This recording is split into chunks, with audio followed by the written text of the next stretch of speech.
Magluluto ako ng bento, baon ni hapon sa trabaho. Hi, hello, minasang konnichiwa. Tara, samahan nyo kami today's mini vlog. Saktong alas 3 ng madaling araw ay nagising na ako dahil gagawa ako ng baon ni hapon. Bago ang lahat mga auntie, gusto ko lang pong batiin ng Happy Mother's Day ang lahat ng mga dakilang nanay sa buong mundo. Mahirap man ang maging isang nanay, pero kinakaya po natin lahat yan para sa pamilya. Kaya hanga po ako sa inyo mga auntie, Happy Mother's Day po. Siyempre, hindi ko rin kakalimutang batiin ng Happy Mother's Day yung nanay ko na nasa heaven na. Basta yun lang po mga ante, baka maiyak pa kasi ako dito habang nagbo-voice over. Alam nyo na, mababa lang po kasi yung luha ko mga ante.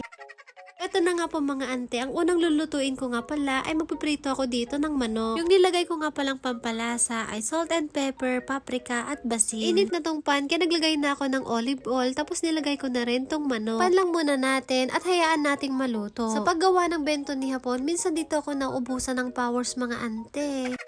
Ano naman po kasi, bukod sa madaling araw na ako gumigising, nahihirapan pa ako mag-isip kung ano yung mga lulutuin ko. Dahil Japanese po ang asawa ko, kailangan kompleto at healthy yung ginagawa kong mga bento. Speaking of baon mga ante, naalala ko tuloy nung elementary ako hanggang high school. Baon po kasi namin nun, kahit itlog lang at toyo, ay grabe, solve na kami mga ante.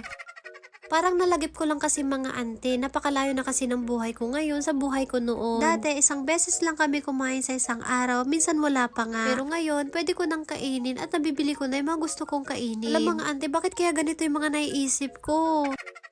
Ito na nga po, naghugas lang po ako dito ng horenso dahil magluluto na ako ng gulay. Busan na ako ng kitchen paper, kaya naglabas ulit ako ng bago. Dito nawawala kapag nagluluto ako. Natira pa akong 3 pirasong hotdog, kaya ilalagay ko din to sa bento ni hapon. Ito ko na lang iluluto sa may manok para minsanan na lang. Pag nagluluto ako ng manok, ay magluluto naman na ako dito ng gulay. Gusto ko talagang ginagamit tong pan na to kasi maliit lang yung space. At saka konti lang naman kasi yung gulay, kaya dito na ako nagluto. Lalagay nga rin pala ako dito ng goma o sesame oil para bumango. Tapos naglagay rin ako dito ng shokosho at magic sarap pampalasa. Tapos ng ilang minuto ay naluto ko rin itong gulay. Makalimutan ko pa mga ante, luto na nga rin po pala itong manok. Tapos hati-hatiin ko lang po to sa maliliit na peraso para cute size.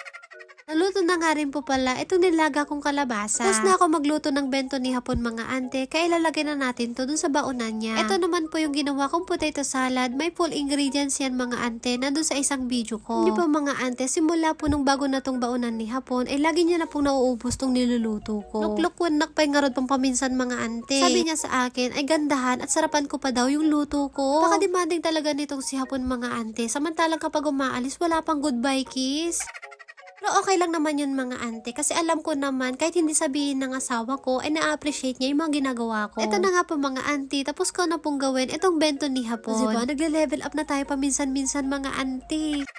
Nagtatanong po pala sa comment section, paulit-ulit lang yun mga ante kung ano daw trabaho ni hapon. Trabaho po ni hapon ay bus driver. Bali pa iba-iba po yung schedule niya. Pasok siya ng alas 4 ng madaling araw pero uuwi siya mga alas 8 na ng gabi. Mahirap po yung trabaho niya. Ang kalaban niya po palagi dito ay yung antok. Ay tinaantok siya ay kailangan niyang gumising para pumasok sa trabaho. Minsan pa nga mga ante, 4 na oras lang yung tulog niya. Sabagay mga ante, walang madaling trabaho, lahat ay mahirap. Kusa nga po pala akong gumawa ng bento kaso si hapon ay hindi pa nagigising. Hindi ko nga pala ginigising si uncle niyo mga ante kasi meron siyang sariling alarm clock. Kaya kapag nag-alarm na yung cellphone niya, ay doon na siya gumigising. Habang tulog pa si hapon, ay maghuhugas muna ako dito ng mga pinggan. Para mamaya mga ante, ay konti na lang yung gawaing bahay. At tapos kung maghugas, ay lalagyan ko muna ng kitchen cleaner itong mga sangkalan. Hayaan ko lang to para matanggal yung mga mancha. At tapos kung maghugas, ay tinali ko na rin tong basurahan namin dahil ipapatapon ko to kay hapon. Buti na lang mga ante, hindi na po ako nahihirapan sa pagtatapon ng basura. Hindi ko na po hinihiwala yung mga plastic, yung papel, yung mga ganun po. Doon sa trabaho ni hapon, doon niya tinatapon tong mga basura namin. Hindi ko lang po nilalagay doon yung mga nabubulok kagaya ng kanin, ulam, prutas, yung mga ganun. Habang nagwawalis ako, eto namang si Kenshin mga ante ay nagising na rin. Inuubo at sinisipon nga tong si Kenshin mga ante. Dito kasi sa amin kapag umaga at gabi ay medyo malamig pa. Kapag paiba-iba ng panahon, minsan doon nagkakasakit ang bata. Matapos lang ng mga ilang minuto mga ante ay nagising na rin si hapon at nakapag-ayos na rin siya. Kinuha na nga rin niya tong baon niya dahil papasok na siya. Dahil malamig, bago siya umalis, ay hinanap muna niya yung jacket niya. Dahil bundok yung ruta niya ngayon mga ante, paniguradong mas malamig doon. Kaya kailangan ni hapon ng jacket mga ante. Hinatid na nga namin siya dito sa labas dahil papasok na siya. Binitbit ko na nga rin tong basura dahil ilalagay ko to dun sa sasakyan niya. Pagkalis ni hapon, ay pumasok na rin kami kagad ni Kenshin dito sa loob. Paano pa kaya ako makakatulog nito kasi si Kenshin gising na.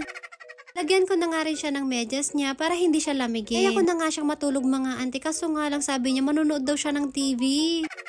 Dahil inuubo si Kenshin, ay pinainom ko muna siya ng gatas. Napakasigla nga niya mga auntie at nagsasayaw na naman siya.